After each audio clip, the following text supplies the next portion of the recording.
Hey Valorant players, can you believe we're at the end of the year already? Valorant's launch year? It's crazy. When I stop and look back, it's hard to believe where our team and all of you have taken Valorant in just 6 months. From closed beta to launch to now, any success we've had this year has only been possible because of you, our players and our community. So thank you so much for playing with us this year. Seriously. Hey everyone, my name is Arnar Gylfason. I'm a senior producer on Valorant. With the release of our December patch, I wanted to share where the Valorant development cycle is today, what isn't working for us, and what improvements you should expect from us next year. To start, we need to acknowledge the reality that when you pair a team of our size, around 150 developers, with the multiple things we ship every patch, there's a web of complexity and interdependence that sometimes causes problems. So if a patch goes haywire, there might be 100 different reasons why, and it can be really hard to isolate them. Unfortunately, it's rarely a case of just shipping a simple fix. We've chosen having 2-week patch cycles so that we could be fast and agile in our updates and react quickly to your feedback. Anything longer and we start to get antsy, especially if you have to sit with something really busted for longer than that. But with how patch 111 deployed, it's time to pause and account for what we need to do to make sure that we're hitting a sustainable quality bar for you. To explain our development process, let's pick Skye and follow her through our pipeline as she went out in patch 111 a few weeks back. At this point, the team has been working on Skye for several months.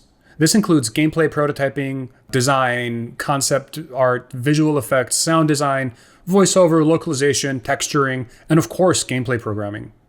The work of multiple teams must converge together into an experience that we can playtest internally, perform extensive QA on, and then hardware compatibility test once the content has been locked.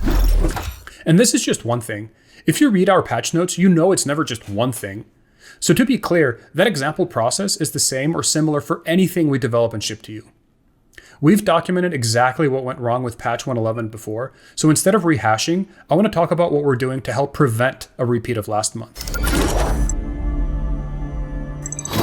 Right now, we start preparing for a release a full 2.5 weeks ahead of time.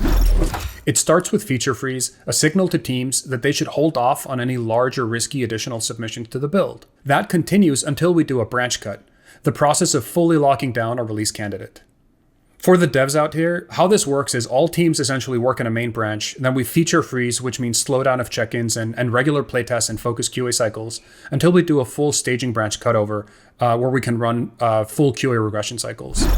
So one solution at this point is to be stricter about our feature freeze targets and better at identifying potentially risky game additions one full development cycle ahead of release.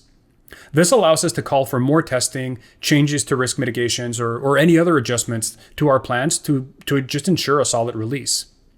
But back to the release candidate. Currently, the time between the cut for a release candidate and getting it to you is 2 working days. That's 2 days to identify any release blockers and address them. To some, that may seem like a really long time, and to others, perilously short. The reason we trust our teams with this narrow window is because each of them deliver quality work.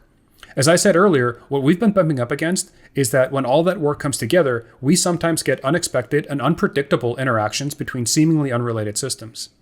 What we've now done is increase the amount of time for final testing, meaning an extra 24 hours to test the release candidate. We've also added external testing capacity so we can burn that candle at both ends and just get more test cycles in.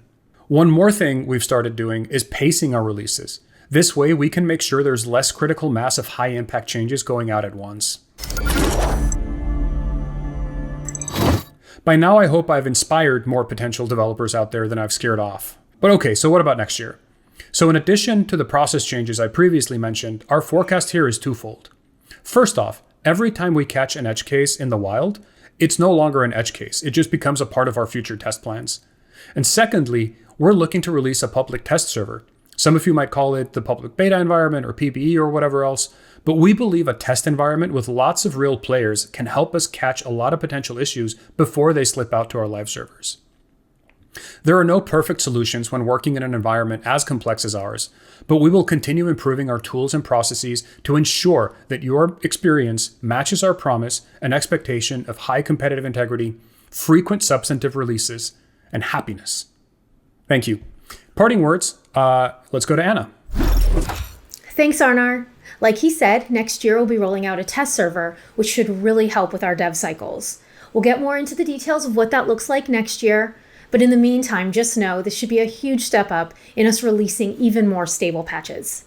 And with that, I want to thank all of you for playing Valorant with us this year, for being such a huge part of our journey.